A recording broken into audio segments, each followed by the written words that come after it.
Divorce is never an easy topic to talk about, and even harder to live through, but it is becoming a fact of life for more and more families every year. A staggering 52% of marriages now end up in divorce, according to the American Psychological Society. The cause for such drastic change can stem from a multitude of places, but the effect a divorce can have on a family is customarily the same. The effect of a devastating divorce on a family encompasses the dissemination of property, family life, dividing the kids, and holidays. That is why it is crucial that a family should stay together and work through their problems to avoid signing that dotted line. Means of dividing property in between family is the first task at hand when dealing with a divorce. This entire process has a tendency to be stressful, to say the least, and ultimately leads to more controversy. The monetary value of the item is not what creates the turmoil. It is customarily the intrinsic value with the object. Couples, if they have vacation homes, recreational vehicles, all have sentimental value, such as if your family owns a family cabin that they wouldn't want to sell in between one or the other. Even if the parents do agree on something, the children might not. The fighting is nonstop, deciding whether to sell, keep, and especially who keeps the various components. Just to add to the list is the legal actions that the couple has to take. The couple has to put money and hours upon hours of time into making this list of dividing their belongings. As LegalZoom states in Dividing Assets, a couple has to have all of their titles changed legally before the divorce can even happen. They have to go through the lengthy process of going through their home, their cabin, and all their personal belongings, signing on a paper that takes hours and hours. This doesn't just stop at property either. They have to get separate auto, health insurance, property insurance, and all of that, which is more wasted time and money. Then, when considering personal belongings, it is the parents who have this easy. The children have a tougher time. The children in the family have the daunting task of trying to sort out their personal belongings and trying to decide whether their clothes should go at a certain parent's place. If you have more than one home, which you do customly, when a divorce happens, you have to decide where your shirts and shoes go. The kids have to try and foresee where their greater need for all their items would be, if they only have one, such as work boots.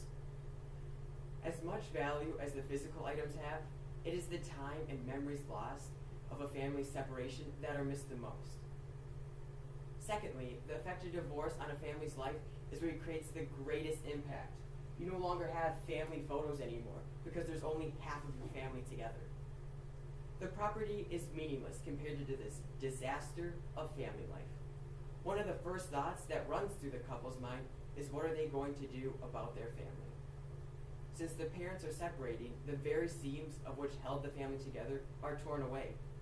They have to consider, how are they going to deal with the separation from their life partner and children? The transition process is one that takes time and will come to greatly impact the family's future lifestyle. The rocky course the family has to go through during a divorce can greatly strain the relationship that the children have with their parents.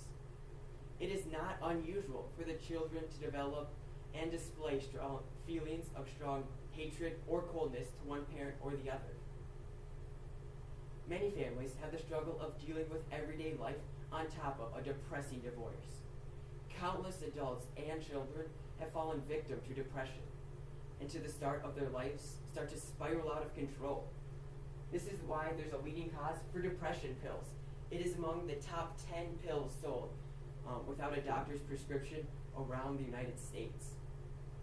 The Huffington Post conducted a survey with 7,000 people from the ages of 10 all the way to the ages of 74.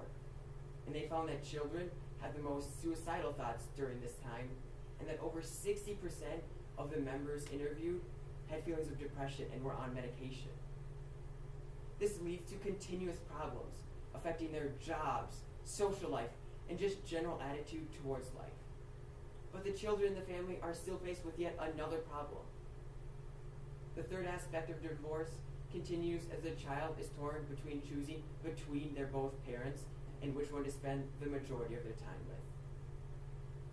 They then face the conundrum of keeping track of where all their belongings are and constantly asking if a certain possession is at mom's or dad's place. The parents also have to try and to divide up the expenses on their children. How does an adolescent decide whether mom or dad pays for their sports fees or if they're in speech or doctor visits? How do you decide that?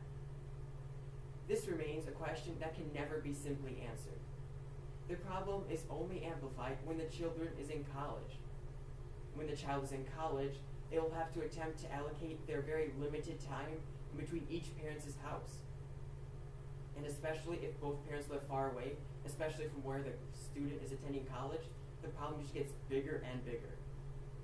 Another aspect that may overlook are the holidays.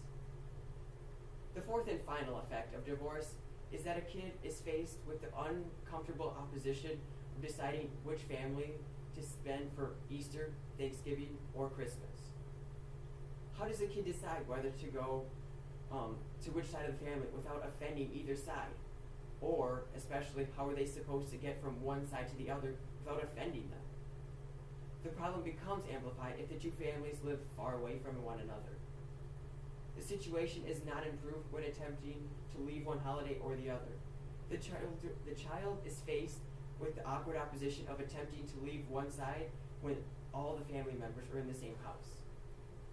The family is incessant when trying to convince the child to stay longer at their place and not to go to the other, and many times bashing the other side on why they should stay here. This really puts the child in a bind because they don't want to offend either side of the family. They're not the ones filing for divorce.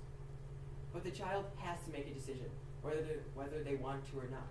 Holidays are a big part and should be spent with family members, not running place to place, spending time on the road. But now, I have to take a moment to recognize the fact that some divorces are inevitable. There are situations that a divorce is necessary when the relationship is non-existent or, for example, abusive. Then a divorce is necessary.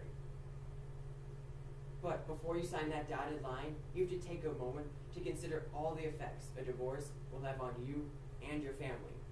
Because when you take time to consider all of the negative effects that play into your family, ask yourself one question. Is it really worth it? Divorce is no longer an unheard of occurrence as it once was. In fact, when consulting the American Psychological Association, over 52% of marriages now result in divorce. The cause for a divorce is a long list, but the effect it has on a family is quite typical. The families are always faced with the depressing undertaking of splitting all of their property, family life, dividing their kids, and their holiday time. Accomplishing all of these tasks can really strain a relationship. And for all these reasons I have listed above, they prove how devastating a divorce can be. And all these reasons are why couples shouldn't give up on their marriage, and they should try to stay married. From the children to the parents, the effects of a devastating divorce can last an entire lifetime.